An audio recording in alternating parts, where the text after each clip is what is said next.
হে আমার আত্মীয় স্বজন, হে আমার সন্তানেরা, হে আমার শাগরিদেরা, সবাই মনোযোগ দিয়া শুনো। আমি কুতুবউদ্দিন বখতিয়ার কাকি দুইটা ওসিয়ত করে যাইতেছি। কয়টা? দুইটা ওসিয়ত করে যাইতেছি। আমার যখন মৃত্যু হয়ে যাবে তোমরা দুইটা ওসিয়ত পূরণ করবা। এক নাম্বার ওসিয়ত, আমার যখন জান মালাকুল মউত আজরাইল আলাইহিস সালাম নিয়ে যাবে, আমার মৃত্যুর পরে তোমরা বিলম্ব করবা না, দ্রুত আমাকে গোসল দিবা, দ্রুত আমাকে কাফন দাফন করাইয়া দাফন করে দিবা। কি শর্ত? আমার যখন মৃত্যু হয়ে যাবে বিলম্ব করবা না, যত দ্রুত সম্ভব আমাকে গোসল করাইয়া প্রস্তুতি গ্রহণ করে দাফন করে দিবা। এক নাম্বার ওসিয়ত। দুই নাম্বার ওসিয়ত হচ্ছে, আমার যখন মৃত্যু চলে আসবে, আমি যখন মৃত্যুর মুখে পতিত হব, মৃত্যুর পরে আমার জানাজা যেমন তেমন লোককে দিয়া পড়াইবা না, আমার জানাজা কোনো শেখুল হাদিসকে দিয়া পড়াইবা না, আমার জানাজা কোনো মুফতি মুহাদ্দিসকে দিয়ে পড়াইবা না, আমার জানাজা কোনো আল্লাহর ওলিকে দিয়ে পড়াইবা না, আমার জানাজার নামাজ এমন ব্যক্তিকে দিয়ে পড়াইবা যার মধ্যে 4টা গুণ পাওয়া যাবে। কয়টা? 4টা গুণ পাওয়া যাবে। তবে শুনে রাখো, এই 4 গুণ যদি কারো মধ্যে না পাওয়া যায়, এমন মানুষ যদি তোমরা খুঁজে না পাও, তাহলে আমি কুতুবউদ্দিন বখতিয়ার কাকির জানাজা পড়ার দরকার নাই। আমি কুতুবউদ্দিন বখতিয়ার কাকিকে বিনা জানাজায় তোমরা মাদফুন করে দিবা। কয়টা শর্ত? দুইটা। আমার মৃত্যুর পরে বিলম্ব করবা না, আর আমার মৃত্যুর পরে যেমন তেমন লোককে দিয়ে আমার জানাজা পড়াইবা না। যে ব্যক্তির মধ্যে 4টা শর্ত পাওয়া যাবে ওই ব্যক্তিকে দিয়ে জানাজা পড়াইবা। এই ব্যক্তিকে যদি না পাওয়া যায়, আমার জানাজার প্রয়োজন নাই, বিনা জানাজায় আমাকে মাদফুন করে দিবা। অনেক শক্ত করে বলছেন।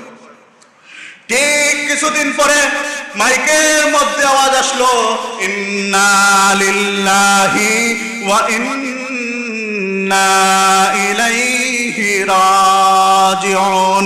খাজা কুতুবউদ্দিন বখতিয়ার কাকি এই জমিনের মধ্যে আর নাই। খাজা কুতুবউদ্দিন বখতিয়ার কাকি দুনিয়া থেকে চলে গেছেন। এই সংবাদ যখন আসলো, সারা ভারত মহাদেশের মধ্যে সমস্ত উলামায়ে কেরাম আসতে শুরু করলেন। সারা দেশ থেকে, প্রত্যন্ত অঞ্চল থেকে মানুষ চলে আসতেছেন। আল্লাহর ওলি খাজা কুতুবউদ্দিন বখতিয়ার কাকি মারা গেছেন। কে মারা গেছেন? এই জমিনের মধ্যে খাজা কুতুবউদ্দিন বখতিয়ার কাকির জানাজা আমরা দেখি নাই, কিন্তু অনেক মানুষ আছে যারা শেখুল হাদিস আল্লামা আজিজুল হক রহমতুল্লাহি আলাইহির জানাজা দেখেছেন। অনেক মানুষ আছেন মুফতি আমিনী রহমতুল্লাহি আলাইহির জানাজা দেখেছেন। আমাদের সিলেটের অনেক মানুষ আছেন প্রিন্সিপাল হাবিবুর রহমানের জানাজা দেখেছেন। মুফতি আবুল কালাম জাকারিয়া রহমতুল্লাহি আলাইহির জানাজা দেখেছেন। ওই সমস্ত মানুষের জানাজা পড়ার জন্য দেশের প্রত্যন্ত অঞ্চল থেকে মানুষ চলে আসে। মানুষকে বলা লাগে না জানাজার মধ্যে আসো। মানুষ মনে করে এমন আল্লাহর ওলির যদি জানাজায় শরীক হতে পারি, এটা আমাদের জন্য সৌভাগ্যের বিষয় হয়ে যাবে। জানাজার ফজিলত আছে কি নাই? কোন মানুষ যদি জানাজার নামাজে উপস্থিত হয়, তাহলে তাকে 1 কিরাত পরিমাণ সওয়াব দান করা হবে। কি পরিমাণ? 1 কিরাত। এখন 1 কিরাত তো আপনারা বুঝবেন না। 1 কিরাতের পরিমাণ হচ্ছে, যারা মদিনার মধ্যে গেছেন, ওইখানে উহুদ পাহাড় রয়েছে। এই উহুদ পাহাড়ের যত ওজন, 1 কিরাতের অত ওজন। এই উহুদ পাহাড় যত বড়, এই 1 কিরাত তত বড়। যারা জানাজার নামাজ আদায় করে, আপনার পরিচিত হোক অপরিচিত হোক, আপনি জানাজার নামাজ আদায় করলেন, আপনার নামায় আমলের মধ্যে 1 কিরাত সওয়াব দান করা। আবার আপনি জানাজা আদায় করছেন, ওই মানুষটাকে মাদফুন করা হচ্ছে, আপনি দাফনের সময় কাছে দাঁড়িয়ে আছেন, ওই মানুষটার কবরের মধ্যে আপনি মাটি দিবেন। এই যে দাফন পর্যন্ত যদি আপনি ওই জায়গার মধ্যে উপস্থিত থাকেন, তাহলে আপনাকে আরো 1 কিরাত সওয়াব দান করা হবে। আপনি জানাজার নামাজে উপস্থিত হলেন আর তার দাফনের মধ্যে উপস্থিত হলেন, আল্লাহ রাব্বুল আলামিন আপনাকে 2 কিরাত অর্থাৎ 2 উহুদ পাহাড় পরিমাণ সওয়াব দান করবেন। মুহতারাম হাজিরিন, সারা দেশের মানুষ যখন উপস্থিত হয়ে গেল, লক্ষ লক্ষ মানুষ দিল্লির মধ্যে উপস্থিত হয়ে গেল। দিল্লির অলিকুল সম্রাট খাজা কুতুবউদ্দিন বখতিয়ার কাকি দুনিয়া থেকে চলে গেছেন। জানাজার জন্য যখন খাটিয়ার মধ্যে লাশটা নিয়ে আসলো, একজন ঘোষণাকারী দাঁড়িয়ে বললেন, খাজা কুতুবউদ্দিন বখতিয়ার কাকি আমাদেরকে ওসিয়ত করে গেছেন, তার যখন মৃত্যু চলে আসবে তখন যেমন তেমন লোককে দিয়ে তার জানাজা পড়ানো যাবে না, তার জানাজা কোনো শাইখুল হাদিসকে দিয়ে পড়ানো যাবে না, তার জানাজা কোনো মুফতি মুহাদ্দিসকে দিয়ে পড়ানো যাবে না, কোনো আল্লাহর ওলিকে দিয়ে পড়ানো যাবে না।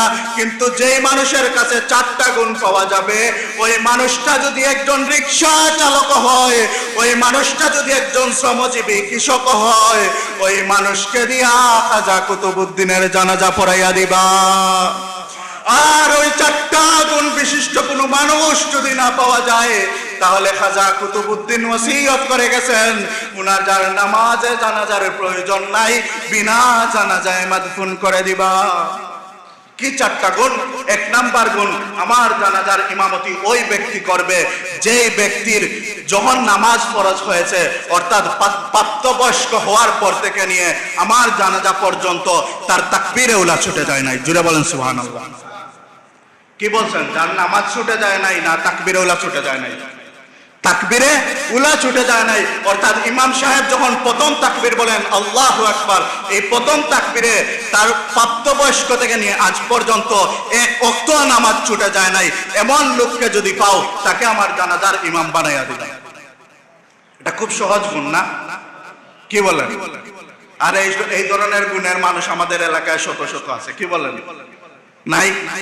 আস্থা সিলেটে খুঁজে পাওয়া যাবে, আস্থা দেশে খুঁজে পাওয়া যাবে কিনা সন্দেহের বিষয়। এমন কঠিন একটি শর্ত দিয়েছেন। 2 নাম্বার শর্ত, আমার জানাজার নামাজ পড়াবে যেই ব্যক্তি, এই ব্যক্তির মধ্যে গুণ দেখা যাবে ওই ব্যক্তি কখনো তাহাজ্জুদের নামাজ কাজা করে নাই। কি করে নাই? তাহাজ্জুদের নামাজ বাদ দেয়া তো দূরের কথা, মানে আজকে টাইম চলে গেছে আমি প্রত্যেক দিন পড়ি, আজকে আমি কাজা করে ফেলি, না না, তার প্রাপ্তবয়স্ক হওয়ার পর থেকে নিয়ে কখনো তাহাজ্জুদের নামাজ কাজা হয়ে যায় নাই, এমন মানুষ যদি পাও তাহলে তাকে আমার জানাজার ইমাম বানাইয়া দিবা। আর যদি এমন মানুষ না পাও তাহলে আমাকে বিনা জানাজায় মাদফুন করে দিবা। অনেক সহজ শর্ত। কি বলেন? 3 নাম্বার শর্ত, আমার জানাজার নামাজ পড়ানোর জন্য যেই ব্যক্তিকে নির্বাচিত করবা, ওই ব্যক্তির মধ্যে 3 নাম্বার গুণ থাকতে হবে, ওই ব্যক্তি প্রাপ্তবয়স্ক হওয়া থেকে নিয়ে আজকে পর্যন্ত কখনো আসরের 4 রাকাত সুন্নত ছুটে যায় না। সুবহানাল্লাহ। আসরের ফরজের কথা বলছেন, আসরের নামাজের পূর্বে 4 রাকাত সুন্নত নামাজ রয়েছে, যেই 4 রাকাত নামাজ যদি আপনি পড়েন তাহলে আপনাকে সওয়াব দেওয়া হবে, আপনি যদি না পড়েন আপনাকে কোনো গুনাহ দেয়া হবে না। অর্থাৎ ঐচ্ছিক নামাজ আপনি মাঝে মাঝে পড়বেন, কখনো আপনার সময় কম হলে আপনি না পড়লেও চলবে। কিন্তু খাজা কুতুবউদ্দিন বখতিয়ার কাকি বললেন, আমার জানাজা পড়ানোর জন্য এমন লোককে নির্বাচিত করবা যার 3 নাম্বার গুণ হবে যে প্রাপ্তবয়স্ক হওয়া থেকে নিয়ে আজ পর্যন্ত যার আসরের সুন্নত ছুটে যায় নাই। 4 নাম্বার গুণ, আমার জানাজার ইমাম ওই ব্যক্তিকে বানাইবা যেই ব্যক্তিটা প্রাপ্তবয়স্ক হওয়া থেকে নিয়ে আজ পর্যন্ত কোনো বেগানা নারীর দিকে তাকায় নাই, এমন মানুষকে যদি পাও তাহলে আমি কুতুবউদ্দিন বখতিয়ার কাকে লাশের সামনে দাঁড় করাইয়া দিবা। আর যদি এই গুণটা না পাও আমি কুতুবউদ্দিনকে বিনা জানাজায় মাদফুন করে দিবা। মুহতারাম হাজরিন, এই ঘোষণা করা যখন হইল, লক্ষ লক্ষ মানুষ দিল্লি শাহে জামে মসজিদের সামনে, আলেম উলামা মুফতি মুহাদ্দিস কারো অভাব নাই, কিন্তু যখন 4টা বৈশিষ্ট্যের কথা বলেছেন সবাই কিং কর্তব্য বিমূঢ় হয়ে গেছেন। হায় হায়, খাজা কুতুবউদ্দিন বখতিয়ার কাকির মতো আল্লাহর ওলি এত কঠিন শর্ত দিয়া গেছেন, আজকে না জানি বিনা জানাজায় মাদফুন করে দেওয়া হবে। জোহরের পূর্বে সবাই দাঁড়িয়ে আছেন, আচ্ছা জোহরের নামাজ পড়ে হয়তো কেউ চলে আসবেন, জোহরের নামাজ শেষ করা হয়েছে, লক্ষ লক্ষ মানুষ দাঁড়িয়ে আছেন, কেউ জানাজা পড়ানোর জন্য সামনে চলে আসে না, সবার চোখ দিয়ে শুধু পানি চলে যায়। আল্লাহর ওলি চলে গেছেন, জানাজার জন্য কোনো মানুষ পাওয়া যাইতেছে না। জোহর থেকে নিয়ে অপেক্ষা করতে করতে আসরের সময় হয়ে গেল, আসরের নামাজ পড়া হইল, আসরের নামাজ যখন শেষ হয়ে গেল তখনও কোনো মানুষকে পাওয়া গেল না। উনার ছাত্ররা, উনার সন্তানেরা সবাই মিলে পরামর্শ করলেন, আমাদের বাবার ওসিয়ত অনুযায়ী যেহেতু আমরা কোনো লোককে পাইলাম না, আমাদের বাবা খাজা কুতুবউদ্দিন বখতিয়ার কাকীকে বিনা জানাজায় মদফুন করে দেব। সবাই যখন এই সিদ্ধান্ত গ্রহণ করলেন, সবার চোখ দিয়ে পানি ঝরে যায়। এত বড় আল্লাহর ওলিকে বিনা জানাজায় মদফুন করা হইতেছে, সবাই চোখের পানি ছেড়ে দেয়। খাটিয়াকে ধরার জন্য যখন সবাই গেল, এমত অবস্থায় একজন মানুষ যিনি রুমাল দিয়ে মুখ পেছানো ছিল সামনে চলে আসলেন, এসে কেঁদে দিয়ে বলেন, খাজা কুতুবউদ্দিন বখতিয়ার কাকী, তুমি তো আল্লাহকে সন্তুষ্টি করে তুমি দুনিয়া থেকে চলে গেছো, কিন্তু আমাকে তো তুমি ফাঁসাইয়া দিয়া গেছো। আমি তো আল্লাহকে রাজি করার জন্য ইবাদত করতাম, আজকে লক্ষ কোটি মানুষের সামনে তুমি আমার আমলকে ফাঁস করে দিয়েছো।